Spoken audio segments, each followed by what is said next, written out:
കാണാൻ പറ്റുന്നുണ്ടോ? ഇപ്പൊ സങ്കല്പിക്കാൻ പറ്റുന്നുണ്ടോ? ഉണ്ടോ? ബുദ്ധിമുട്ടാണ്. അപ്പൊ അടുത്ത ലൈനും കൂടി ചേർത്തു, ജ്ഞാനീനാം ദൃഷ്ടിഗോചര, ബുദ്ധി ഉണ്ടെങ്കിലേ സങ്കല്പിക്കാൻ പറ്റുള്ളൂ. ഓരോ ഗ്രഹത്തിന്റെയും കളർ, ആ ഗ്രഹത്തിന് മനുഷ്യനുണ്ടാവാവുന്ന ഇൻഫ്ലുവൻസ്, കുറേ ആൾക്കാരുടെ ജീവിതത്തെക്കുറിച്ച് പഠിച്ച് അതിനെക്കുറിച്ചുണ്ടായിട്ടുള്ള സ്റ്റാറ്റിസ്റ്റിക്സ് ഉണ്ടാക്കിയിട്ടുള്ള ഒരു ശാസ്ത്രത്തിൻ്റെ പേരാണ് ഹോരശാസ്ത്രം. ജനിച്ചത് മുതൽ മരണം വരെ ഒരേ അവസ്ഥയല്ല. ഇതിന് ഇപ്പോഴുള്ള പ്ലാനറ്ററി സിസ്റ്റം അതിനെ എങ്ങനെ ഇൻഫ്ലുവൻസ് ചെയ്യുന്നതും കൂടി അറിയണം. ജനിക്കുന്ന സമയത്ത് പൊസിഷൻസ് ഉണ്ട്, അത് കഴിഞ്ഞ് ദശ എന്ന് പറയുന്നൊരു കാലം, ഓരോ ദശയും മാറിക്കൊണ്ടേയിരിക്കുമ്പോഴത്തേക്കും നമ്മുടെ സ്വഭാവങ്ങളും ഈ പ്ലാനറ്റ് നമ്മളെ എങ്ങനെ ഇൻഫ്ലുവൻസ് ചെയ്യുന്നുള്ളതും മാറ്റം ഉണ്ടാവും. ഡോക്ടർ TPS, നമ്മുടെ ഈ ആധുനിക ശാസ്ത്രത്തിന് പോലും നവഗ്രഹങ്ങളെ പറ്റി പഠിക്കാനും ആ ഗ്രഹങ്ങളെ പറ്റി കൂടുതൽ അറിയാനും ഒക്കെ ഒരുപാട് പാടാണ് ഈ കാലഘട്ടത്തിൽ പോലും. പക്ഷെ നൂറ്റാണ്ടുകൾക്ക് മുൻപ് ഈ ശാസ്ത്രമൊക്കെ വളരുന്നതിനെ പറ്റി ആലോചിക്കുന്നതിന് പോലും നൂറ്റാണ്ടുകൾക്ക് മുൻപ് തന്നെ നമ്മുടെ നവഗ്രഹങ്ങളെ പറ്റിയൊക്കെ കൃത്യമായി തന്നെ നമ്മുടെ പണ്ടുള്ള പുസ്തകങ്ങളിലൊക്കെ എഴുതി വെച്ചിട്ടുണ്ട്. നമ്മുടെ പൂർവികർ അതിനെപ്പറ്റി വളരെ വ്യക്തമായി പഠിച്ചിട്ടുണ്ട്. അവർക്ക് അതിനെങ്ങനെയാണ് സാധിച്ചിരുന്നത്? ഈ ഭൂമിയിൽ ജീവിക്കുന്ന ഓരോ ജീവികളെയും എങ്ങനെയൊക്കെയാണ് ബാക്കി ഈ ഗ്രഹങ്ങൾ എന്നുള്ള വാക്ക് പ്ലാനറ്റ്സ് എന്നുള്ള ഇംഗ്ലീഷ് വാക്കിലേക്ക് ട്രാൻസ്ലേറ്റ് ചെയ്യരുത്. നമ്പർ 1, ഗ്രഹങ്ങൾ എന്ന് പറയുന്നത് സയൻസിലെ ഗ്രഹങ്ങളല്ല, ജ്യോതിശാസ്ത്രത്തിൽ പറഞ്ഞിട്ടുള്ള, ഭാരതീയ ശാസ്ത്രത്തിൽ പറഞ്ഞിട്ടുള്ള ഗ്രഹങ്ങൾ. കാരണം ഗ്രഹങ്ങളിൽ ഭൂമി പെടും, നവഗ്രഹങ്ങളിൽ ഭൂമി ഇല്ല. സൂര്യൻ ഗ്രഹമാണ്, അത് ഗ്രഹമല്ല എന്ന് നമുക്കറിയാം, അത് സ്റ്റാറാണ്. ചന്ദ്രൻ എന്ന് പറയുന്നത് സാറ്റലൈറ്റ് ആണ്, പക്ഷെ നവഗ്രഹങ്ങളിൽ ചന്ദ്രനെയും പെടുത്തിയിട്ടുണ്ട്. രാഹുവും കേതുവും എന്ന് പറയുന്ന ഗ്രഹങ്ങളില്ല, അത് ഇമാജിനേറ്റീവാണ്. അങ്ങനെ ഫിസിക്കലായിട്ട് ഒരു പ്ലാനറ്റ് ഇല്ല. അപ്പം ഗ്രഹങ്ങൾ എന്നുള്ള വാക്കിന് ഇംഗ്ലീഷിൽ പഠിച്ചിട്ടുള്ള പ്ലാനറ്റുമായിട്ട് കമ്പയർ ചെയ്യുമ്പോഴാണ് നമ്മുടെ ആധുനിക ശാസ്ത്രത്തിൽ ഗ്രഹങ്ങളെയൊക്കെ കണ്ടിട്ടുണ്ട്, അതിപ്പോഴും ഉണ്ടല്ലോ എന്നുള്ള ധാരണ. അത് തെറ്റാണ്. നമ്മളിരിക്കുന്ന ഭൂമിയിൽ ബാക്കിയുള്ള ഏതൊക്കെ,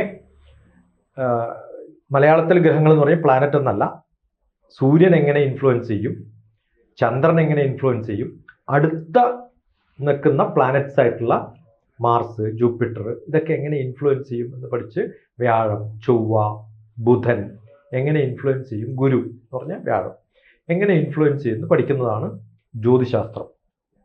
അത് വളരെ അടുത്തുള്ള കുറച്ച് ഗ്രഹങ്ങളെ മാത്രമേ പഠിച്ചിട്ടുള്ളൂ. അതിൽ പ്രധാനമായിട്ടുള്ളത് സൂര്യനാണ്. അപ്പോൾ സൂര്യൻ്റെ വെളിച്ചം കിട്ടിയാൽ നമുക്ക് എനർജിയും ഊർജവും നമ്മളെ ഫിസിക്കൽ എക്സിസ്റ്റൻസ് ഒക്കെ ഡിപ്പെൻഡ്സ് ഓൺ സൂര്യൻ. അപ്പോൾ സൂര്യൻ നമ്മളെ ഇൻഫ്ലുവൻസ് ചെയ്യുന്നു എന്ന് ഒരാൾ എഴുതി വെച്ചു. പിന്നെ അതിൻ്റെ റിഫ്ലക്ഷൻ ആയിട്ടുള്ള മൂൺ നമ്മളെ ഇൻഫ്ലുവൻസ് ചെയ്യുന്നു എന്ന് എഴുതി വെച്ചു. അങ്ങനെ ഓരോ ഗ്രഹങ്ങളും ആഡ് ചെയ്തിട്ടാണ് ശനി, സാറ്റേൺ എന്ന് പറയുന്നത് നമ്മളെ ഇൻഫ്ലുവൻസ് ചെയ്യുന്നു. അത് കറുത്ത കളറിലാണ്, അതിൻ്റെ നിറം പോലും വെറുതെ എഴുതി വെക്കുന്നതല്ല, അന്ന് ഡിഫൈൻ ചെയ്തിട്ടുള്ള നിറമാണ് ഇന്നും. അങ്ങനെ സ്റ്റാറ്റിക്കായിട്ട് അന്ന് കണ്ടുപിടിച്ചിട്ടുള്ള കുറേ നോളജ് ഇന്നും നമ്മുടെ കയ്യിൽ. അത് ഒരു ശാസ്ത്രജ്ഞനല്ല, ഒരു സീരീസ് ഓഫ് ശാസ്ത്രജ്ഞന്മാരാണ്. കുറേ പഴയ പൗരാണികമായ ജ്യോതിശാസ്ത്രജ്ഞന്മാരായിട്ടുള്ള, മാത്തമാറ്റീഷ്യന്മാരായിട്ടുള്ള, അസ്ട്രോണമേഴ്സ് ആയിട്ടുള്ള ആൾക്കാർ പഠിച്ചിട്ടുള്ള ജ്യോതിശാസ്ത്രം വന്നു. അത് കഴിഞ്ഞ് അത് ജ്യോതിഷത്തിലേക്ക് ഉപയോഗിക്കാൻ തുടങ്ങി, പ്രാബല്യത്തിൽ വരുത്താൻ തുടങ്ങി. അത് ഇന്നത്തെ 9 പ്ലാനറ്റ്സ് എന്ന് പറയുന്ന സങ്കല്പങ്ങളുമായിട്ട് വലിയ ബന്ധമൊന്നുമില്ല. പക്ഷെ ചെറിയ ചെറിയ ഗ്രഹങ്ങളെയൊക്കെ അങ്ങോട്ടും ഇങ്ങോട്ടൊക്കെ നമ്മൾ ഉപയോഗിച്ചിട്ടുണ്ടെന്ന് മാത്രം. ഇതെങ്ങനെയാണ് ഇതിന്റെ ഗ്രഹനില എന്ന് പറയുന്ന ഒരു കാര്യം വെച്ചിട്ട് എങ്ങനെയാണ് ഒരു മനുഷ്യന്റെ സ്വഭാവത്തെയോ അവന്റെ അവസ്ഥേനെയൊക്കെ വെച്ച് തമ്മിൽ കണക്ട് ചെയ്യുന്നത് എങ്ങനെയാണ്? അപ്പോൾ നമ്മൾ ഒരു സ്ഥലത്ത് നമ്മൾ നിൽക്കുമ്പോൾ അതിൽ നിന്ന് ഏത് പൊസിഷനിൽ, അത് എലിപ്റ്റിക്കലാണ്. എലിപ്റ്റിക്കൽ എന്ന് പറഞ്ഞാൽ ഒരേ ദൂരത്തിലല്ല എല്ലാ ഗ്രഹങ്ങളും. ഭൂമിയിൽ നിന്ന് ഓരോ സ്ഥലത്തേക്കുള്ള ഗ്രഹങ്ങൾക്കും ഡിസ്റ്റൻസ് എന്ന് പറയുന്നത് വ്യത്യസ്തമാണ്.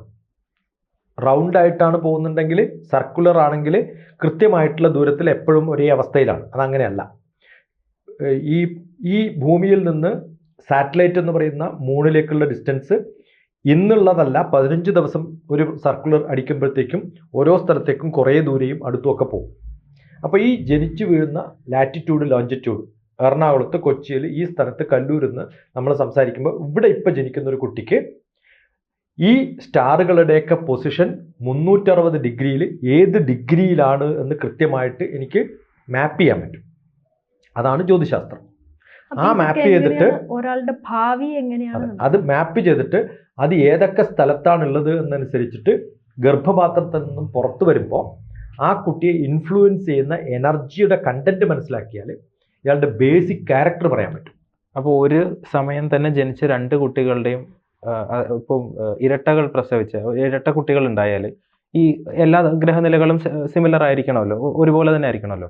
അപ്പോൾ അവർക്ക് 2 പേർക്കും ഒരുപോലെയുള്ള സ്വഭാവങ്ങളോ അല്ലെങ്കിൽ ഒരുപോലെ തന്നെ ആയിരിക്കും അവരുടെ ഭാവി എന്ന് നമുക്ക് ഉറപ്പ് പറയാൻ പറ്റുമോ? ബേസിക് ക്യാരക്ടറാണ് ഞാൻ പറഞ്ഞത്.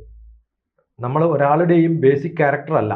ഇപ്പം ഞാനും അങ്ങയും സംസാരിക്കുമ്പോൾ എൻ്റെ ബേസിക് ക്യാരക്ടറോ അങ്ങയുടെ ബേസിക് ക്യാരക്ടറോ എനിക്കറിയില്ല. നമ്മൾ ഇപ്പോൾ കാണിക്കുന്ന ബിഹേവിയറാണ് കാണിക്കുന്നത്.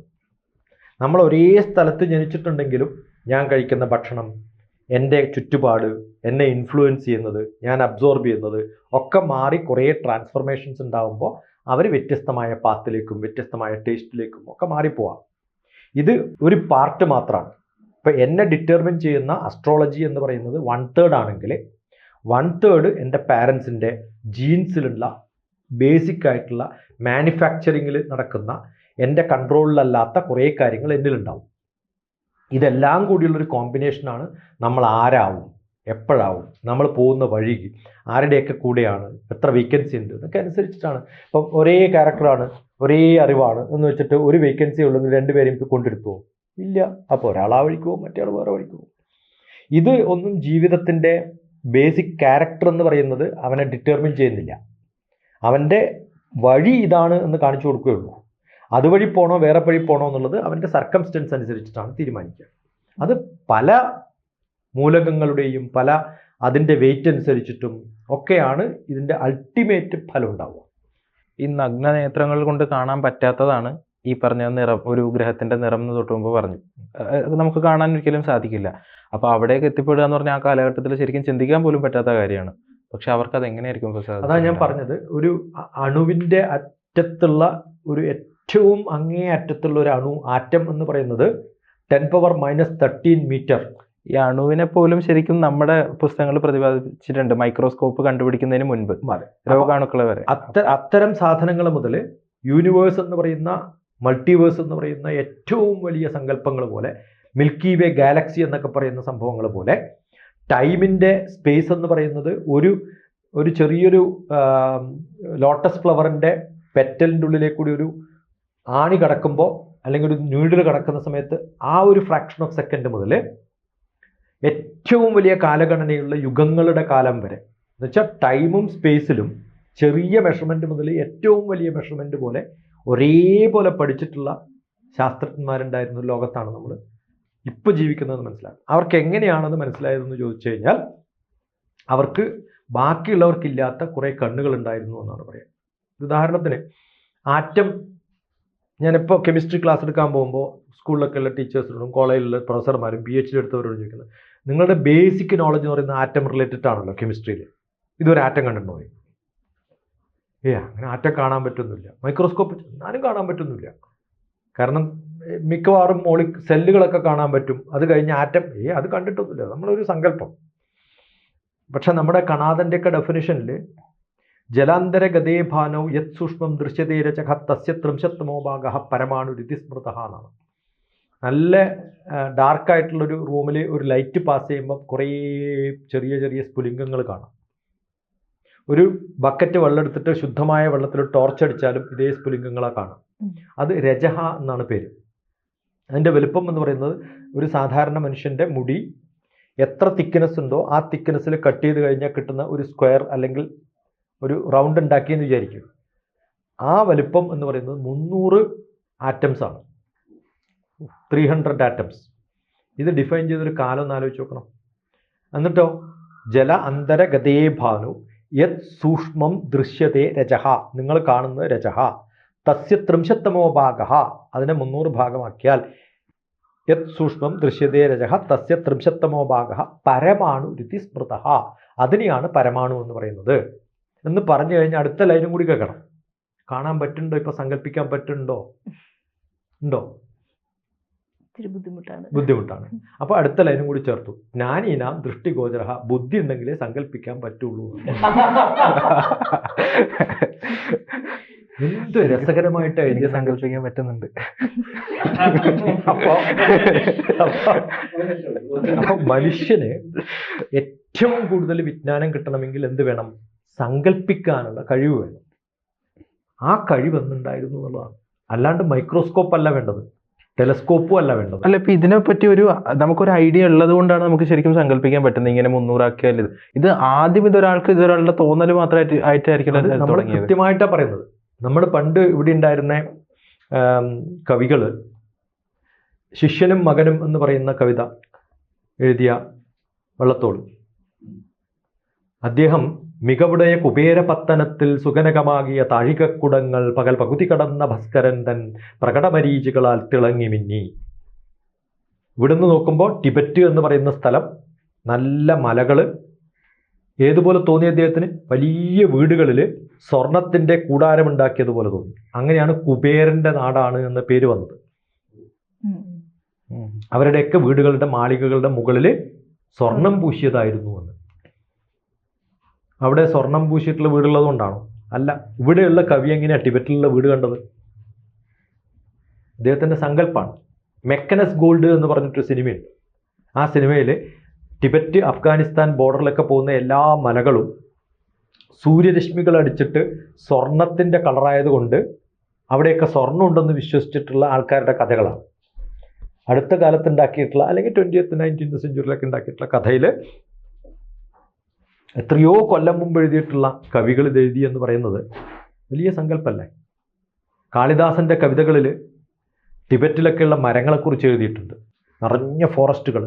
അത് വലിയ സങ്കല്പത്തിൽ. മേഘ സന്ദേശം എന്ന് പറയുന്നത് എന്താണ്? മേഘത്തെ കൊണ്ട് എൻ്റെ മെസ്സേജ് അയക്കാൻ പറ്റും എന്ന് സങ്കല്പിച്ച്. ഇന്ന് മേഘത്തെ കൊണ്ടല്ല, ഡ്രോണുകളെ കൊണ്ട് അയക്കാൻ സാധിക്കുന്നു. ആ സങ്കല്പം ഉണ്ടാക്കിയിട്ടുള്ള കുറേ കവികളുണ്ടായിരുന്നവരാണ്. കവികളൊക്കെ ജ്ഞാനികളായിരുന്നു. അവർക്കൊക്കെ ഇത്തരം അറിവുകളുണ്ടായിരുന്നു. ആ അറിവുകളെ അവർ വളരെ പ്യൂരിഫൈഡ് ആയിട്ടുള്ള ഒരു പ്രോസസ്സിലൂടെ ഏറ്റവും മീതെ എത്തിക്കാൻ സാധിക്കുന്ന കഴിവുള്ളവരായിരുന്നു. അതുകൊണ്ട് ഓരോ ഗ്രഹത്തിൻ്റെയും കളറ്, ആ ഗ്രഹത്തിന് മനുഷ്യനുണ്ടാവാവുന്ന ഇൻഫ്ലുവൻസ്, കുറേ ആൾക്കാരുടെ ജീവിതത്തെക്കുറിച്ച് പഠിച്ച് അതിനെക്കുറിച്ചുണ്ടായിട്ടുള്ള സ്റ്റാറ്റിസ്റ്റിക്സ് ഉണ്ടാക്കിയിട്ടുള്ള ഒരു ശാസ്ത്രത്തിൻ്റെ പേരാണ് ഹോരശാസ്ത്രം. കേട്ടിട്ടുണ്ടോ? ആ ഹോരശാസ്ത്രം ഹാ മുതൽ രാ വരെ, ഹരിശ്രീ ഗണപതായേ നമ മുതൽ യാ രാ ലാ വാ ഷ ഷ സ എന്ന അക്ഷരം വരെ, ക്ഷ വരെ, മാക്സിമം എല്ലാ സംഭവങ്ങളും കൂട്ടിക്കലർത്തി ഓരോരാളുടെയും അനുഭവങ്ങൾ സ്റ്റാറ്റിസ്റ്റിക്സ് എടുത്തിട്ട് ഉണ്ടാക്കിയിട്ടുള്ള ബുക്കാണ് അസ്ട്രോളജി എന്ന് പറയുന്നത്. ഇതേ ഗ്രഹങ്ങൾ നമ്മുടെ മനുഷ്യരുടെ ആരോഗ്യത്തിൽ വളരെയധികം ഇൻഫ്ലുവൻസ് ഉണ്ട്. അത് വളരെയധികം അവരുടെ ഈ ഗ്രഹങ്ങളുടെ എനർജിയിലുള്ള വ്യത്യാസങ്ങൾ പോലും, ചെറിയ വ്യത്യാസങ്ങൾ പോലും നമ്മൾ പല രോഗങ്ങളും ഉണ്ടാക്കാം എന്ന് പറയുന്നുണ്ട്. അപ്പൊ ഇങ്ങനെ നമുക്ക് കണ്ടുപിടിച്ചു കഴിഞ്ഞാൽ ഈ രോഗങ്ങളെയൊക്കെ നമുക്ക് റെസിസ്റ്റ് ചെയ്യാൻ പറ്റില്ലേ? നമ്മൾ ഞാൻ പറഞ്ഞല്ലോ 360 ഡിഗ്രിയിൽ. അപ്പൊ മേടം, ഇടവം, മിഥുനം, കർക്കിടകം എല്ലാ രാശികളും നോക്കിയാൽ 360 ഡിഗ്രിയാണ്. നമ്മൾ സ്ക്വയറായിട്ട് വരയ്ക്കുക, സർക്കിളായിട്ടും വരയ്ക്കാം. അപ്പൊ ഡിഗ്രിയിൽ പെടുന്ന ഈ 30 ഡിഗ്രിയിൽ പെടുന്ന 12 ഹൗസസ് ആണ്, 12 കോളങ്ങളാണ്. ആ 12 കോളങ്ങളിൽ 30 ഡിഗ്രി 30 ഡിഗ്രി 30 ഡിഗ്രി വെച്ച് ഡിവൈഡ് ചെയ്തിരിക്കുകയാണ്. അതാണ് മേടം രാശി എന്ന് പറയുന്നത് 30 ഡിഗ്രിയാണ്.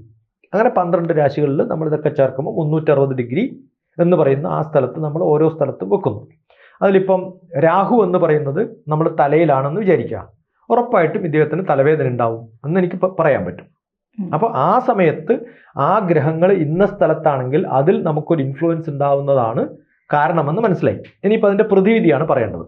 അപ്പോൾ എന്ത് ചെയ്യണം? ഇയാൾക്ക് തലവേദന ഉണ്ടാവാൻ സാധ്യതയുണ്ട് എന്ന് നമ്മൾ പറയുമ്പോൾ തലവേദന ഉണ്ടോ, അത് ഏത് കാലം മുതലാണ് വരിക? കാരണം ജനിച്ചത് മുതൽ മരണം വരെ ഒരേ അവസ്ഥയല്ല. ഇതിന് ഇപ്പോഴുള്ള പ്ലാനറ്ററി സിസ്റ്റം അതിനെ എങ്ങനെ ഇൻഫ്ലുവൻസ് ചെയ്യുന്നതും കൂടി അറിയണം. ജനിക്കുന്ന സമയത്ത് പൊസിഷൻസ് ഉണ്ട്, അത് കഴിഞ്ഞ് ദശ എന്ന് പറയുന്നൊരു കാലം, ഓരോ ദശയും മാറിക്കൊണ്ടേയിരിക്കുമ്പോഴത്തേക്കും നമ്മുടെ സ്വഭാവങ്ങളും ഈ പ്ലാനറ്റ് നമ്മളെ എങ്ങനെ ഇൻഫ്ലുവൻസ് ചെയ്യുന്നുള്ളതും മാറ്റം ഉണ്ടാവും. അപ്പോൾ ഹോറോസ്കോപ്പ് എന്ന് പറയുന്ന, അസ്ട്രോളജി എന്ന് പറയുന്ന ഇപ്പോഴത്തെ ചാർട്ട് മാത്രം പോരാ, ഏത് 30 ഡിഗ്രിയിലാണ് ഏതൊക്കെ പ്ലാനറ്റ്സ് മാത്രം അറിഞ്ഞാൽ പോരാ. അത് കഴിഞ്ഞിട്ട് ഈ ഗ്രഹങ്ങളുടെ ഇന്നത്തെ പൊസിഷനിൽ എങ്ങനെ ഇൻഫ്ലുവൻസ് ചെയ്യുന്നതും കൂടി പഠിക്കുമ്പോഴാണ് ഇതിൻ്റെ കൃത്യമായിട്ടുള്ള കാരണം മനസ്സിലാക്കുക. അപ്പോൾ അതിന് നമ്മൾ പ്രതിവിധിയായിട്ട് കുറേ കാര്യങ്ങൾ പറയും. എല്ലാം ഫലിക്കണമെന്നോ എല്ലാം മാറണമെന്നോ അവസ്ഥയില്ല. പക്ഷെ കുറേ കാര്യങ്ങൾ, ഇപ്പോൾ ഒരു വണ്ടി പോകുന്ന റോഡിൽ നമ്മൾ ലെഫ്റ്റ് ടേൺ, ഷാർപ്പ് ടേൺ, അല്ലെങ്കിൽ ഒരു മിറർ വെക്കും, ഓപ്പോസിറ്റ് വരുന്നൊരു സംഭവം, ബി കെയർഫുൾ, പിന്നെ ബമ്പ് ഉണ്ട് അതുകൊണ്ട് സ്ലോയിൽ പോകണം എന്ന് പോകുമ്പോൾ നമ്മൾ തേർഡ് ഗിയറിൽ നിന്ന് ഫസ്റ്റ് ഗിയറിലേക്ക് മാറ്റി കുറച്ചും കൂടി കെയർഫുൾ ആയിട്ട് ഓടിക്കും. അതുപോലെ നമുക്കൊരു പ്രശ്നം വരുന്നുണ്ടെന്ന് പറയുമ്പോൾ നമ്മൾ കുറച്ചും കൂടി കെയർഫുള്ളും കോൺഷ്യസും ആവും. അതാവാനുള്ള ഡയറക്ഷൻ ബോർഡ്സ് ആണ് അസ്ട്രോളജി എന്ന് പറയുന്നത്, പ്രതിവിധികളല്ല, ഡയറക്ഷൻ ബോർഡ്സ് മാത്രമാണ്. എന്ന് വെച്ചാൽ എനിക്ക് ഈ പോകുന്ന റോഡിൽ ഷാർപ്പ് ടേൺ ഉണ്ടെന്ന് പറഞ്ഞുകൊണ്ട് ഞാൻ വണ്ടി ഓടിക്കൽ നിർത്തലല്ലോ വേണ്ടത്. ആ ടേൺ ചെയ്യുന്ന സമയത്ത് കുറച്ച് കെയർഫുൾ ആവാൻ വേണ്ടി പറയുന്നതാണ്. അത്രയൊക്കെ ചെയ്യാൻ പറ്റുള്ളൂ. നമ്മുടെ ഈ ജനന സമയത്തുള്ള നക്ഷത്രങ്ങളുടെ കാര്യം ഇപ്പോൾ പറഞ്ഞിരുന്നല്ലോ, സ്ഥാനം, ഗ്രഹങ്ങളുടെ സ്ഥാനം എന്ന് പറഞ്ഞല്ലോ. ശരിക്കും ഏതാണ് നമ്മളുടെ ഈ ജനന സമയം? നമ്മൾ എന്ന ജീവൻ ഉണ്ടാവുന്ന സമയമാണോ, അതോ നമ്മൾ ഗർഭപാത്രത്തിൽ നിന്നും പുറത്തു വരുമ്പോഴാണ് ബാക്കി പ്ലാനറ്ററി സിസ്റ്റംസിന്റെ ഇൻഫ്ലുവൻസ് ഉണ്ടാവും? അപ്പൊ ശരിക്കും നമ്മൾ പുറത്തു വരുന്ന ആ സമയം ആര് പറയുന്നത്? അത് നമുക്ക് കൃത്യമായി കണക്ക് കൂട്ടാൻ പറ്റില്ല. ആ കണക്ക് കൂട്ടുന്നതിൽ ഒരു 45, ഇപ്പൊ നമ്മൾ സാധാരണ ഒരു നാഴിക വിനാഴിക എന്നൊക്കെ പറഞ്ഞിട്ടുള്ള കൺസെപ്റ്റ് ഉണ്ട്. 24 മണിക്കൂറിനെ 60 നാഴികകളാക്കിയിട്ട് തരംതിരിക്കുന്ന സമയത്ത് വരുന്ന സമയത്തിന്റെ വിനാഴികയായിട്ട് തരംതിരിക്കുമ്പോൾ എഗെയിൻ 60 ആയിട്ട് തരംതിരിക്കുക വരുന്ന കുറച്ച് ചെറിയ മാറ്റങ്ങളിൽ ഈ ഇൻഫ്ലുവൻസ് അടുത്ത പ്ലാനറ്ററി സിസ്റ്റംസിലെ വരുന്ന സമയത്ത് കുറച്ച് അങ്ങോട്ടോ ഇങ്ങോട്ടോ ഒക്കെ മാറാന്നല്ലാതെ എഫക്റ്റ് മാറാൻ പോകുന്നില്ല. അതിനാകെ ഉണ്ടാവാൻ പറ്റുന്നത് ചെറിയ ടൈം ഡിഫറൻസുകളിൽ മാറ്റം ഉണ്ടാവും, അത്രേ ഉണ്ടാവുള്ളൂ. അതുകൊണ്ട് വലിയ മാറ്റങ്ങളൊന്നും ഉണ്ടാവില്ല. ഇപ്പം നമ്മുടെ ലഗ്നം എന്ന് പറയുന്നത് ഈ 30 ഡിഗ്രി മാറണ്ടേ, ആ മാറുന്ന സമയത്ത് അടുത്ത അതിലേക്ക് മാറണമെങ്കിൽ 2.5 മണിക്കൂർ കഴിയണം. അപ്പൊ ചെറിയ മിനിറ്റുകളുടെ വ്യത്യാസം കൊണ്ട് ചെറിയ സമയദോഷങ്ങളുടെ സമയം മാറുന്നത്. പക്ഷെ ആ ഹൗസിൽ നിന്നും ആ മേടം രാശിയിൽ നിന്നും ഇടവൻ രാശിയിലേക്ക് മാറുന്നിടത്താണ് ഈ കൺഫ്യൂഷൻ എങ്കിൽ എൻ്റെ രാശി മാറും. അല്ലാതെ അതിനിടയിൽ മാറുന്നത് 2 മണിക്കൂറിനുള്ളിൽ മാറിയാലും വലിയ പ്രശ്നങ്ങളൊന്നുമില്ല. പ്രഡിക്ഷൻസ് ഒക്കെ ഒരേപോലെ തന്നെ ആയിരിക്കും. അതുകൊണ്ട് ക്രിട്ടിക്കൽ ആണോ സമയം? യെസ്. മേടത്തിനിടവിലേക്ക് ചാടുന്ന ആ സമയത്താണ് നിങ്ങളുടെ ജന്മെങ്കിൽ ഇപ്പുറത്തോ അപ്പുറത്തോ എന്നുള്ളത് ഇൻഫ്ലുവൻസ് ഉണ്ടാവും. അതല്ലാതെ അത് ഒരു 2 or 3 ചോദ്യം ചോദിച്ചു കഴിഞ്ഞാൽ നിങ്ങളുടെ ഹോറോസ്കോപ്പ് കറക്റ്റ്. ഇപ്പം എൻ്റെ അടുത്ത് വരുന്ന ഹോറോസ്കോപ്പിൽ 90% ഹോറോസ്കോപ്പും തെറ്റാണെന്ന് അപ്പം തന്നെ കാണാറുണ്ട്. കാരണം 3 ചോദ്യം ചോദിക്കുമ്പോൾ നമുക്ക് മനസ്സിലാവും ഈ വരച്ചിട്ടുള്ളത് കറക്റ്റാണോ. കാരണം ലോക്കലായിട്ടുള്ള ജ്യോതിഷികളൊന്നും ഇത് കറക്റ്റായിട്ടൊന്നുമല്ല എഴുതും. ആരോ പറയുന്ന സമയം കൂടെ എഴുതും, അത് എഴുതിയിട്ട് അങ്ങോട്ട് കൊടുക്കും. ഇതാണ് അത് പൂർണ്ണമായിട്ടും വിശ്വസിക്കാൻ നമ്മൾ തയ്യാറേ അല്ല. ഏത് ഡോക്ടറും പാത്തോളജി കഴിഞ്ഞിട്ടേ ചികിത്സ തുടങ്ങാറുള്ളൂ. അതുകൊണ്ട് ഏത് അസ്ട്രോളജറും 3 or 4 ചോദ്യങ്ങൾ ചോദിച്ചിട്ട് കറക്റ്റാണോ നോക്കിയിട്ടേ പിന്നെ അതിനുള്ള പ്രതിവിധികൾ പറഞ്ഞു കൊടുക്കാവൂ. അപ്പൊ നമ്മൾ ജനിക്കുമ്പോൾ തന്നെ നമ്മൾ എന്തായി തീരും എന്നുള്ളൊരു ഉത്തരം അങ്ങനെ ഓൾറെഡി ഉണ്ടോ? എന്താവും എന്നുള്ളതല്ല, നമ്മുടെ ബേസിക് ക്യാരക്ടർ മാത്രമേ ഉള്ളൂ. നിങ്ങൾ റിച്ച് ആവുമോ പൂർ ആവുമോ. ഇപ്പം എന്നെ സംബന്ധിച്ചിടത്തോളം, അല്ലെങ്കിൽ ഒരു നല്ലൊരു ഗവൺമെൻറ് എംപ്ലോയി റിട്ടയർ ആയിട്ടുള്ള ഒരാളെ സംബന്ധിച്ചിടത്തോളം ഒരു നല്ല കംഫർട്ടബിൾ ലൈഫ് എന്ന് പറയുന്നത് എന്തായിരിക്കും? ഒരു സ്റ്റാൻഡേർഡ് ഉണ്ടാവും. അതേസമയത്ത് ഒരു സർവൻറ്റ് മെയ്ഡിനെ സംബന്ധിച്ചിടത്തോളം കംഫർട്ടബിൾ ലൈഫ് എന്ന് പറയുന്നത് എന്തായിരിക്കും? അവരുടെ സ്റ്റാൻഡേർഡാണ്. ഇപ്പം എൻ്റെ വീട്ടിൽ വർക്ക് ചെയ്യുന്ന സർവൻറ്റ് മെയ്ഡ് പറഞ്ഞു, ഇപ്പം പിന്നെ മഴയൊക്കെ വന്നു, തണുപ്പൊക്കെ വരാൻ പോവല്ലേ, അതുകൊണ്ട് എനിക്ക് എന്ത് വേണം, മറ്റേ ഇമ്മേർഷൻ ഹീറ്റർ ഇല്ലേ, കോയിൽ, അത് മേടിക്കുന്നതാണ് അവളെ സംബന്ധിച്ചിടത്തോളം വലിയ ഹാപ്പിനെസ്. അവരെ സംബന്ധിച്ചിടത്തോളം ഒരു മിക്സി മേടിക്കുന്നതാണ് വലിയ ഹാപ്പിനെസ്. നമ്മളെ സംബന്ധിച്ചിടത്തോളം മിക്സി മേടിക്കലോ ഇത് മേടിക്കലോ ഒന്നും അല്ല നമ്മുടെ ഹാപ്പിനെസ്. അപ്പോൾ ഈ ഹാപ്പിനെസ് എന്ന് പറയുന്നതിൻ്റെ ഇൻറ്റൻസിറ്റി മാറും. അപ്പോൾ ഫിസിക്കലായിട്ടുള്ള കാര്യങ്ങളല്ല അസ്ട്രോളജിയിൽ പറയാം. അതിൻ്റെ നമ്മളിൽ ഉണ്ടാകുന്ന ഇമ്പാക്റ്റിനും നമ്മളുണ്ടാവുന്ന ഭാവങ്ങൾക്കും ഉള്ള പ്രഡിക്ഷൻസ് മാത്രമേ ഉള്ളൂ. ആരോഗ്യം ഫിസിക്കലായിട്ടുള്ള ഒരു കാര്യമല്ലേ, സമ്പത്ത് ഫിസിക്കലായിട്ടുള്ള ഒരു കാര്യമല്ലേ. അപ്പൊ ഇതെല്ലാം ഇതിൽ നിന്ന് ബാധിക്കും നമ്മൾ പറയാറുണ്ടല്ലോ. അപ്പൊ അതിനെ നമ്മൾ എങ്ങനെ നോക്കിക്കാണുന്നു എന്നുള്ളതാണ്. ഇപ്പൊ എന്നെ സംബന്ധിച്ചിടത്തോളം എനിക്ക് ഹോസ്പിറ്റലിൽ പോയിട്ട് കിടക്കണമെങ്കിൽ കാശ് കൊടുക്കേണ്ട ആവശ്യമില്ല. ഞാൻ അത്തരം സ്കീമിൽ പെട്ടിട്ടുള്ള ഒരാളാണ്. അപ്പോൾ എനിക്കൊരു പിന്നെ ഇപ്പം എറണാകുളത്ത് വന്നിട്ട് എനിക്ക് നല്ല ഹോട്ടലിൽ നിന്നും കിട്ടിയില്ലെങ്കിൽ 5 സ്റ്റാർ ഹോട്ടലിൽ പോയിട്ട് ഒരു ദിവസം കിടന്നാലും ഗവൺമെൻറ് പൈസ കൊടുത്തോളൂ. അപ്പോൾ എനിക്ക് അസുഖമാണോ സുഖമാണോ എന്നുള്ളത് ആരാ തീരുമാനിക്കുക? നമ്മുടെ ഫെസിലിറ്റീസാണ് നമ്മുടെ സുഖവും അസുഖവും ഒക്കെ തീരുമാനിക്കുന്നത്. ഏത് അമ്മയ്ക്കും നല്ല ബാക്ക് പെയിൻ ഉണ്ടെന്ന് വിചാരിക്കാം, അവരുടെ കുട്ടി വീഴുന്ന സമയത്ത് ബാക്ക് പെയിൻ ഉണ്ടാവുമോ? ഇതൊന്നും അറിയാതെ അവർ ഓടുമല്ലോ. അപ്പോൾ ഈ പറയുന്നതൊക്കെ റിലേറ്റീവാണ്. അതൊക്കെ ഒരു ഹോർമോണൽ ചേഞ്ച്, ഒരു അഡ്രിനാലിൻ എന്നൊക്കെ നമ്മൾ പറയുന്ന പോലത്തെ ഒരു ഹോർമോണിന്റെ വ്യത്യാസം കൊണ്ട് പെട്ടെന്ന് നമ്മൾ ശ്രദ്ധിക്കാതെ ചെയ്തു പോകുന്നൊരു, നമുക്ക് എവിടുന്നോ ഇല്ലാത്തൊരു ആരോഗ്യം കിട്ടുക ഒരു 2 മിനിറ്റത്തേക്ക്, അത്ര നേരത്തേക്കല്ല ഒരു അത് മതി. അത് കണ്ടിന്യൂസ് ആയിട്ട് ബിസി അല്ലാത്തത് കൊണ്ടാണ്. ഇപ്പോൾ പ്രൈം മിനിസ്റ്റർ ഒരു മാരേജ് ഒക്കെ കഴിഞ്ഞിട്ടുള്ള കുടുംബം ഉള്ള ഒരാളാണെന്ന് വിചാരിക്കുക. ഇപ്പോഴത്തെ പ്രൈം മിനിസ്റ്റർ അങ്ങനെ അല്ലാത്തതുകൊണ്ടാണ് ഞാൻ പറയുന്നത്. അദ്ദേഹത്തിൻ്റെ ഭാര്യയ്ക്ക് അസുഖം എന്ന് പറഞ്ഞിട്ട് അയാൾ ഹോസ്പിറ്റലിൽ പോയിട്ട് വാർഡിൻ്റെ മുമ്പിൽ ഇങ്ങനെ കാത്തിരിക്കുമോ? എന്ന് വെച്ചാൽ അയാൾക്ക് സ്നേഹമില്ല എന്നർത്ഥമുണ്ടോ? വേറെ പണിയുള്ളത് കൊണ്ട്, അതിനേക്കാളും ഇമ്പോർട്ടൻ്റ് ആയിട്ടുള്ള റോൾസ് ഉള്ളത് കൊണ്ടാണ്. അതാണ് ഞാൻ പറഞ്ഞത്, റോൾസ്, ഗോൾസ്, വാല്യൂസ്. ഇത് നമ്മൾ കൊണ്ടു നടക്കുന്നതാണ് നമ്മുടെ ജീവിതത്തിൻ്റെ ലക്ഷ്യം. അതിൽ ഒരാളുടെ ബേസിക് ക്യാരക്ടർ എന്താണെന്ന് പറയാനല്ലാതെ ഓരോ നിമിഷവും ചെയ്യുന്ന ആക്ടിവിറ്റികളൊന്നും റെക്കോർഡ് ചെയ്യപ്പെടുന്നതല്ല അസ്ട്രോളജിയും ഹോറോസ്കോപ്പും. നല്ല കർമ്മം ചെയ്യാനുള്ള കഴിവുള്ള ആളാന്ന് പറഞ്ഞാൽ എല്ലാ ദിവസവും നല്ല ഇഡ്ഡലി ഉണ്ടാക്കുമെന്ന് പറയാൻ പറ്റുമോ? അത് കർമ്മമല്ല, അത് ജീവിക്കാനുള്ള തത്രപ്പാടാണ്. ഈ നിങ്ങൾ പറയുന്ന മെറ്റീരിയലിസ്റ്റിക് ആയിട്ടുള്ള ലൈഫ് അല്ല ജീവിതത്തിൻ്റെ റെക്കോർഡുകൾ. ഞാൻ എല്ലാ കർമ്മവും നന്നായിട്ട് ചെയ്തിട്ടുണ്ട്. എന്താ ചെയ്തിട്ടുള്ളത്? എല്ലാ ദിവസവും ദോശ ഉണ്ടാക്കി കൊടുത്തു. അത് പ്രാരബ്ധ കർമ്മമാണ്. സഞ്ചിത കർമ്മം, പ്രാരബ്ധ കർമ്മം എന്നൊക്കെ പറഞ്ഞ് വ്യത്യസ്തമായ കർമ്മങ്ങളുണ്ട്. അതിൽ നമ്മുടെ ഹോറോസ്കോപ്പ് അസ്ട്രോളജി എന്നൊക്കെ പറയുന്നത് വളരെ ഇമ്പോർട്ടൻ്റ് ആയിട്ട് നിങ്ങൾ ബാക്കിയുള്ള കുറേ ജനങ്ങളെ സർവ് ചെയ്യുന്ന സംഭവങ്ങളൊക്കെ ചെയ്യുന്ന മാനുഷിക മൂല്യമുള്ള സാമൂഹികമായിട്ട് ഇൻഫ്ലുവൻസ് ചെയ്യാൻ പറ്റുന്ന കാര്യങ്ങൾ ചെയ്യാൻ യോഗ്യനാണോ അല്ലയോ എന്നൊക്കെ പ്രെഡിക്റ്റ് ചെയ്യാനാണ് ഉപയോഗിക്കേണ്ടത്.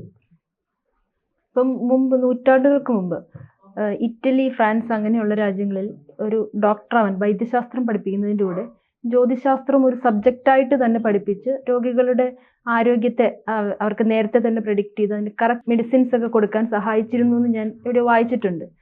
അങ്ങനെ ഒരു സാധ്യതയുള്ളപ്പോൾ പിന്നീട് എന്തുകൊണ്ട് അത് ഉപയോഗിച്ചില്ല? നമ്മൾ ഇപ്പം ഈ അങ്ങോട്ടൊന്നും പോകേണ്ട കാര്യമില്ല. ആയുർവേദം ചികിത്സ ചെയ്യുന്നവരൊക്കെ അവരുടെ വീടുകളിൽ അവരുടെ കുലദേവതമാരെ വെച്ച് പൂജ ചെയ്ത് മരുന്നുകൾക്കൊക്കെ അതിൻ്റെ പ്രാധാന്യത്തോടു കൂടി ഓരോരാളും വരുന്ന സമയത്ത് അവരുടെ ജാതകങ്ങളൊക്കെ നോക്കി ഇത് ചികിത്സിച്ചാൽ മാറുമോ എന്നൊക്കെ അറിഞ്ഞ് അങ്ങനെയൊക്കെ ചികിത്സിച്ചിരുന്ന കുറേ ആൾക്കാരുണ്ടായിരുന്നു. അപ്പം എല്ലാ കാലഘട്ടത്തിലും അത്തരം കുറേ വിശ്വാസങ്ങളും കുറേ പ്രാക്ടിക്കലായിട്ടുള്ള ചികിത്സകളും കൂടെ സമന്വയിച്ച് പോയിട്ടുള്ള കുറേ കാലങ്ങളുണ്ട്. അത് കഴിഞ്ഞ സമയത്താണ് ഈ മോഡേൺ സയൻസ് എന്ന് പറയുന്ന ഒരു സങ്കല്പം വരുമ്പോൾ അവർ എക്സ്പെരിമെൻ്റലി പ്രൂവ് ചെയ്തത് മാത്രമേ ആവുള്ളൂ എന്ന് പറഞ്ഞ് തുടങ്ങിയതാണ്. അങ്ങനെ ഇതൊരു സ്യൂഡോ സയൻസ് ആയി മാറി. അങ്ങനെ ആ സ്യൂഡോ സയൻസ് എന്ന് പറയുന്നത് സയൻസിൽ അറിയുന്ന ആൾക്കാരുടെ ധാരണ ബാക്കിയൊക്കെ സ്യൂഡോ സയൻസ് ആണെന്ന് വിളിക്കുക എന്നുള്ളതാണ്. അത് സ്യൂഡോ ആണോ അല്ലയോ എന്നൊക്കെ തീരുമാനിക്കുന്നത് ഇപ്പോൾ സൈക്കോളജി എന്ന് പറയുന്നത് ഒരാളെ മനസ്സിനെ നമ്മൾ അറിയുക, അതിനെ ഇൻഫ്ലുവൻസ് ചെയ്യുക, അവരോട് അത് നമ്മൾ ഉപയോഗിക്കുന്ന തെറാപ്പികളുടെ വേറൊരു മെത്തഡോളജിയാണ് അന്ന് ഉപയോഗിച്ചിരുന്ന ആസ്ട്രോളജി. അപ്പം നമ്മളൊരാൾ പ്രശ്നങ്ങളായിട്ട് വരുന്നു, അവരോട് പറയുന്നു നിങ്ങളുടെ ദശ ഇപ്പം മാറുന്നു, അടുത്ത 2 ആഴ്ച കഴിയുമ്പോഴത്തേക്ക് എല്ലാം പെർഫെക്റ്റ് ആകുന്ന ഹാഫ് പ്രോബ്ലം സോൾവ് ആയി. അത് അങ്ങനെ സോൾവ് ചെയ്യുന്നൊരു കാലത്തിന് പകരം നമ്മളിപ്പം മെഡിസിൻ കൊടുത്തിട്ട് സോൾവ് ചെയ്യാനേ പറ്റുള്ളൂ എന്ന് വിചാരിച്ചാലോ? ഇതിലും വിശ്വാസത്തിൻ്റെ കുറേ അംശങ്ങളുണ്ടെന്ന് പ്രൂവ് ചെയ്തിട്ടുള്ള കുറേ സയൻസ് ഉണ്ട്. ഏറ്റവും നല്ല പ്രസിദ്ധനായ ഡോക്ടർ കുറേ പേർക്ക് മരുന്ന് സ്ഥിരമായിട്ട് കൊടുക്കുമ്പോൾ ഒരു ഗുണവുമില്ലാത്ത മെഡിസിൻ അല്ലാത്ത വെറുതെ ധാന്യങ്ങളുടെ പൊടി മാത്രം ഗുളിക രൂപത്തിൽ കൊടുത്തിട്ടും കുറേ പേരുടെ അസുഖം മാറിയിട്ടുള്ള സൈക്കോളജിക്കൽ സോഷ്യൽ പ്രോബ്ലംസ് സോൾവ് ചെയ്യാൻ ശ്രമിച്ചിട്ടുള്ള, അത് പ്രൂവ് ചെയ്യാൻ ശ്രമിച്ചിട്ടുള്ള എത്രയോ എക്സ്പെരിമെന്റ്സ് ഉണ്ടെന്ന് പ്ലാസിബോ ഇഫക്റ്റ് എന്നൊക്കെ പറയുന്നത്. അത് നമുക്ക് ചെയ്യാൻ പറ്റുന്നതാണ്. അപ്പൊ ആദ്യം വിശ്വാസമാണ് വേണ്ടത്. ഇപ്പം എൻ്റെ അടുത്ത് ഒരാൾ വരുന്ന സമയത്ത് ഞാൻ ആദ്യം ചോദിക്കുക, ഡോക്ടർ TPSനെ അറിയുമോ? അറിയുമെങ്കിൽ നമുക്ക് സംസാരിക്കാം എന്നാണ് പറയാം. നമ്മൾ അറിയാത്തൊരാൾ നമ്മൾ പറയുന്ന സമയത്തും അറിയുന്ന ഒരാൾ പറയുന്ന സമയത്തും ഉണ്ടാകുന്ന ഒരു ഇൻഫ്ലുവൻസ് വളരെ കൂടുതലാണ്. അതുപോലെ തന്നെയാണ് മെഡിസിനിലും. എന്തുകൊണ്ടാണ് ഒരു പ്രസിദ്ധനായ ഡോക്ടർ ആവുന്നത്? അദ്ദേഹത്തിൽ കുറേ പേർക്ക് കോൺഫിഡൻസ് ഉള്ളപ്പോഴാണ്. രോഗികൾ എന്ന് പറയുന്നത് പലപ്പോഴും ആ ഡോക്ടറിലുള്ള വിശ്വാസം കൊണ്ട് മാത്രം അയാൾ എന്ത് മരുന്ന് കൊടുത്താലും മാറുമെന്നുള്ളതാണ്. നല്ല രസകരമായിട്ടുള്ള കുറേ അനുഭവങ്ങളുള്ള ഒരാളാണ്. ഒരാൾക്ക് വലിയ പ്രശ്നമാണ്, വയറുവേദന എന്ന് പറഞ്ഞാൽ വല്ലാത്ത വയറുവേദന. ഓക്കെ, അയാൾക്ക് സംശയം എന്താ വെച്ചാൽ ഇത് വലിയൊരു മാറാവ്യാധിയാണ്. എന്നിട്ട് ഡോക്ടറെ അടുത്ത് പോയിട്ട് ഡോക്ടർ സ്കാനിങ് ഒക്കെ ചെയ്ത് ഓക്കെ ബയോപ്സിക്കൊക്കെ അയച്ച് തിരിച്ചു വന്നിട്ട് പറയുന്നു ഒരു പ്രശ്നമില്ല. അത് കേട്ടപ്പോഴത്തേക്കും വയറുവേദനയൊക്കെ മാറി. ഒരു ട്രീറ്റ്മെൻറ്റും കൊടുത്തിട്ടില്ല, ആകെ ടെസ്റ്റ് ചെയ്തിട്ടേ ഉള്ളൂ. അപ്പോൾ എന്താ അതിന് കാരണം? എന്തോ ഉണ്ട് എന്നുള്ള തോന്നലാണ്. ഏതൊരാൾക്കും വ്യാധി വരുമ്പോൾ എങ്ങനെയാണ് വ്യാധി വരുന്നത് ആയുർവേദത്തിൽ എന്നറിയോ? ആദി വ്യാധി രൂപേണ ജായതേ എന്നാണ്. ആദി ആണ് ആദ്യം ഉണ്ടാവുക. ആദ്യം ഒരു വേവലാതി വന്നാൽ പിന്നെ അതെന്തായിട്ട് മാറും? വ്യാധിയായിട്ട് മാറും. അപ്പോൾ ആദ്യം ഉണ്ടാവുന്ന നമുക്ക് തന്നെ ഉള്ളിലുള്ളൊരു ഭയമാണ്. ആ ഭയമില്ലാതിരിക്കാനുള്ള ഒരു കൗൺസിലിങ്ങിൻ്റെ മെത്തഡോളജിയും കൂടിയാണ് ഹോറോസ്കോപ്പും അസ്ട്രോളജി എന്ന് പറയുന്നത്. അപ്പോൾ അതിനുപയോഗിക്കാതെ അത് ഭയപ്പെടുത്താൻ ഉപയോഗിച്ചാലോ അത് ഹോറോസ്കോപ്പ് നോക്കലല്ല, ഹൊറോസ്കോപ്പ് നോക്കലാണ്. അതാണ് പ്രശ്നം. അവിടെയാണ് നമുക്ക് പ്രശ്നമുള്ളത്. അല്ലെങ്കിൽ എല്ലാം വളരെ ഈസി ആയിട്ട് സോൾവ് ചെയ്യാൻ പറ്റുന്ന പ്രോബ്ലംസാണ്. അപ്പോൾ it is to help people, not to terrify them. ഇത്രയും മനസ്സിലാക്കിയാൽ തന്നെ നമ്മുടെ പകുതി പ്രശ്നങ്ങൾ തീർന്നു. അപ്പോൾ നോക്കി പേടിക്കേണ്ട കാര്യം എവിടെയും വരില്ല. ഒരു കാര്യമില്ല, പേടിച്ചിട്ട് കാര്യമില്ല. സോൾവ് ചെയ്യേണ്ടത് സോൾവ് ചെയ്യും, വരാനുള്ളത് വരും. റോഡിൽ ബമ്പുണ്ടാൽ ബമ്പുണ്ട്. ഇപ്പോൾ ഒരു ഗ്രഹസ്ഥാനം മാറിയാൽ അത് ശരിയാക്കാൻ വേണ്ടിയിട്ട് എന്തെങ്കിലും പൂജയോ അങ്ങനെ എന്തെല്ലാം ചെറിയ ഒരു കാര്യമില്ല. ഇപ്പം നമ്മളിപ്പോൾ 8ലാണ് ശനി എന്ന് വിചാരിച്ചിട്ട് പൂജ ചെയ്തുകൊണ്ട് 8ലുള്ള ശനി 9ലേക്ക് ചാടിയിട്ട് നിങ്ങളെ ഹോറോസ്കോപ്പ് അപ്ഡേറ്റ് ചെയ്ത് തരും. അങ്ങനെ എവിടെയെങ്കിലും ചെയ്തിട്ടുണ്ടോ? പിന്നെ ഇതേ ശാസ്ത്രം ശരിയാണെന്ന് പറഞ്ഞു കൊടുക്കുന്നവർ തന്നെ എന്തിനാണ് പിന്നെ പ്രസ്ഥാനം? അല്ല, ഇത് രണ്ടും പറഞ്ഞിരിക്കും. ശരിക്കും ഇത് രണ്ടും ഉത്ഭവിച്ച രണ്ടും ഒരു സ്ഥലം. ഞാൻ ചോദിക്കുന്നത്, എനിക്ക് ദൈവത്തിൽ വിശ്വാസം ഉണ്ടെന്ന് വിചാരിക്കാം. അങ്ങനെയാണെങ്കിൽ അസ്ട്രോളജിയിൽ വിശ്വാസം വേണ്ട. കാരണം എന്നെ രക്ഷിക്കുന്ന ഒരു ഭഗവാൻ ഉണ്ട് എന്ന് പൂർണ്ണമായിട്ട് എനിക്ക് വിശ്വാസം ഉണ്ടെങ്കിൽ ഈ ഗ്രഹങ്ങളെക്കാളും വലുപ്പത്തിലല്ലേ ഭഗവാൻ? അയാൾ എന്നെ നോക്കിക്കോളൂല്ലേ? ഭഗവാൻ സങ്കല്പങ്ങൾക്ക് പോലും ഇത്തരം പ്രശ്നങ്ങൾ ഉണ്ടായിട്ടുണ്ടല്ലോ. അവർക്കൊക്കെ പ്രശ്നങ്ങൾ അവർ സോൾവ് ചെയ്തിട്ടാണ് കാണിച്ചിട്ടുള്ളത്. അതല്ലാണ്ട് അസ്ട്രോളജി നോക്കിയിട്ട് പൂജ ചെയ്തിട്ടുള്ള ഏതെങ്കിലും ഭഗവാനെ പറയാൻ പറ്റുമോ? ശ്രീരാമൻ സീതയെ കല്യാണം കഴിച്ചത് ജാതകം നോക്കിയിട്ടാ? പക്ഷെ നമ്മൾ ശ്രീരാമനല്ല. അല്ല, അതാണ് പറഞ്ഞത്. അവരിൽ വിശ്വാസമുള്ളപ്പോൾ നമ്മൾ അവരെ ഫോളോ ചെയ്യല്ലേ വേണ്ടത്.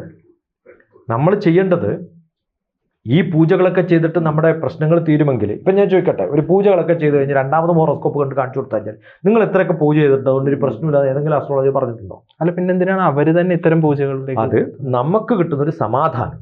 ഞാൻ പറഞ്ഞല്ലോ ഒരു കൗൺസിലിംഗ് മെത്തഡോളജിയാണ്. അപ്പം എനിക്ക് ഭഗവാനിൽ വിശ്വാസമുണ്ട്, അതൊന്നും കൂടി ഉറപ്പിക്കാൻ വേണ്ടിയിട്ട് നമ്മൾ അത് ചെയ്യുന്ന സമയത്ത്, അതിൽ ഇൻവോൾവഡ് ആവുന്ന സമയത്ത് നമുക്കൊരു സമാധാനം ഉണ്ടാവും. ആ സമാധാനം ഉണ്ടാക്കാനുള്ള കൗൺസിലിങ്ങിൻ്റെ ഒരു ചെറിയൊരു വകഭേദമാണ് ഈ പ്രാർത്ഥനയും ജപവും ഒക്കെ. അതല്ലാതെ നമ്മൾ കാശ് അയച്ചു കൊടുത്തുകൊണ്ടോ ആരെങ്കിലും പോയിട്ട് എവിടെയെങ്കിലുമൊക്കെ വഴിപാടിരുന്നത് കൊണ്ടോ, ഇപ്പം എനിക്ക് നല്ല തലവേദനയാണെന്ന് വിചാരിക്കാം. അപ്പോൾ അസ്ട്രോളജിയിൽ പറയുകയാണ് നിങ്ങൾ എല്ലാ ദിവസവും ഗുരുവായൂർ പോയിട്ട് തൊഴണം. ഗുരുവായൂർ പോയാലേ തിരക്കിൻ്റെ ഇടയിൽ ഏത് മനുഷ്യനും തലവേദന വരും. അത്രയും തിരക്കുള്ളൊരു സ്ഥലത്ത് പോയിട്ട് ഇരിക്കുന്നതാണോ തലവേദനയുടെ പ്രിസ്ക്രിപ്ഷൻ? അല്ല. അത് ഇവർ നടത്തുന്ന ഒരു അനാവശ്യമായിട്ടുള്ള ചിന്ത. ഭക്തി കൊണ്ട് എല്ലാത്തിനെയും മാറ്റാം എന്നുള്ളൊരു ധാരണ ഭക്തിയുള്ളവർക്കേ ഉണ്ടാവുള്ളൂ. ഭക്തിയുള്ളവർക്ക് ഇത്തരം പ്രശ്നങ്ങൾ ഉണ്ടാവില്ല. പ്രശ്നങ്ങളുള്ളത് ഇത് കൃത്യമായിട്ടില്ലാത്തതുകൊണ്ടാണ്. നാട്യങ്ങളാണ് ഏറ്റവും കൂടുതൽ.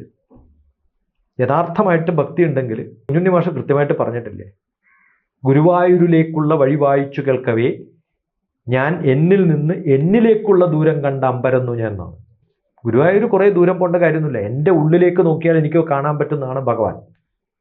പിന്നെ ഞാൻ എന്തിനാ ഈ തെണ്ടി നടക്കുന്നത്? അവിടെ ആവശ്യമില്ല. ശരിക്കും പറഞ്ഞാൽ ഇത് വളരെ കമേഴ്ഷ്യലായിട്ട് ആലോചിച്ച് നോക്കൂ. ഒരു 10-40 വർഷം മുമ്പ് ഇത്രയും ആൾക്കാർ ഓടിപ്പിടിച്ചിട്ട് ക്ഷേത്രങ്ങളായ ക്ഷേത്രങ്ങൾ പ്രദക്ഷിണം വെക്കാറുണ്ടോ? ഇല്ല. ഒരു 100 വർഷം മുമ്പ് ഇത്രയും ക്ഷേത്രങ്ങളിൽ ഏതെങ്കിലും രാജാക്കന്മാർ പോയിട്ടുണ്ടോ? ഇല്ല. അവർക്ക് ഒരു ക്ഷേത്രം അവരവിടെ പോകും, അവരുടെ കുടുംബക്ഷേത്രത്തിൽ പോയി തൊഴുതിട്ടേ ഉള്ളൂ. നമുക്കിപ്പോൾ വിശ്വാസം ഇല്ലാത്തതുകൊണ്ടാണ് കാണുന്നിടത്തൊക്കെ പോണത്. അതുകൊണ്ട് ഞാൻ ക്ഷേത്രങ്ങളിലൊക്കെ പോകാറുണ്ട്. ഇന്ത്യയിലുള്ള എല്ലാ ക്ഷേത്രങ്ങളുടെയും ഒരുവിധം അതിൻ്റെ ആർക്കിയോളജിയും അതിൻ്റെ ചരിത്രവും ഒക്കെ എൻ്റെ വീഡിയോകളിൽ ഞാൻ പറഞ്ഞിട്ടുണ്ട്. പക്ഷെ ഇതൊക്കെ പോകുന്നത് ഒരു യാത്രക്കാരൻ്റെ ഇത് കാണാനുള്ള ഭംഗി, അതിനെ എക്സ്പ്ലെയിൻ ചെയ്യാനല്ലാതെ അവിടെയൊക്കെ പോയിട്ട് എനിക്ക് മോക്ഷം കിട്ടണമെന്നോ അല്ലെങ്കിൽ എനിക്ക് ഭഗവാന്റെ കടാക്ഷം കിട്ടണമെന്നോ ചോദിച്ചാൽ ഒരു സ്ഥലത്തും ഞാൻ പോകാറില്ല. ആകെ ഞാൻ പോകുന്നത് എൻ്റെ കുടുംബക്ഷേത്രത്തിൻ്റെ അടുത്ത് പോയിട്ട് എനിക്ക് എന്തെങ്കിലും അവിടെ കോൺട്രിബ്യൂട്ട് ചെയ്യാൻ പറ്റുമോ, ആ ഒരു എസ്റ്റാബ്ലിഷ്മെൻറ്റിനെ നിർത്താൻ എനിക്ക് എന്തെങ്കിലും സാധിക്കുമോ, അത് ചെയ്യാൻ വേണ്ടിയിട്ട് മാത്രമാണ് പോകുന്നത്. അവിടെ പോയിട്ടും എൻ്റെ ആഗ്രഹങ്ങളൊന്നും ഞാൻ പറഞ്ഞിട്ടില്ല. ഭഗവാന് എൻ്റെ ആഗ്രഹങ്ങളൊക്കെ അറിയും എന്നുള്ള പൂർണ്ണമായ വിശ്വാസം എനിക്കുണ്ട്. ആരാണോ ഭഗവാൻ? അത് എൻ്റെ ഉള്ളിലുള്ളൊരു ശക്തി. ആ ശക്തിക്ക് അറിയാം എന്ത് ചെയ്താലാണ് എനിക്ക് സമാധാനം കിട്ടുക എന്നുള്ളത്. ആ സമാധാനവും സന്തോഷവും കിട്ടാനുള്ള എൻ്റെ ഉള്ളിലുള്ള ഊർജം, ആർജവം, അത് പുറത്തെടുക്കാനുള്ള എൻ്റേതായ ഒരു മെഡിറ്റേറ്റീവ് സ്റ്റൈല്, അത് പഠിപ്പിക്കുന്ന ആദ്യത്തെ പാഠഭാഗം LKG UKG ക്ലാസ്സാണ് ഭക്തി. ആ LKGയിൽ നിന്ന് പാസ്സാവാതെ ഇരിക്കുന്ന കുറേ ആൾക്കാർ ഇതിൻ്റെ പിന്നാലെ ഒരു KG ക്ലാസ്സിന് അടുത്ത KG ക്ലാസ്സിലേക്ക് പ്രൊമോഷൻ ആവാതെ ഇരിക്കുന്ന കുറേ പേരുണ്ട്. അവർക്ക് ഇതാണ് വഴിപാട്, ഇതാണ് ജീവിതം, അതുകൊണ്ട് മാത്രം ജീവിക്കുന്ന കുറേ ആൾക്കാർ. ഇതിന് വലിയ പ്രാധാന്യം കൽപ്പിക്കുന്നതാണ് നമ്മുടെ ഒരു ടൈം പാസ്സാണ്.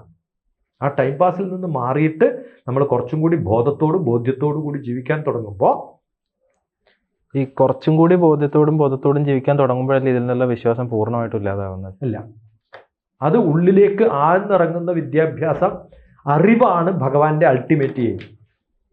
വിശ്വാസം എന്ന് പറയുന്നത് തെറ്റാണ്. ഇത് ഫോണാണെന്ന് വിശ്വാസമുണ്ടോ?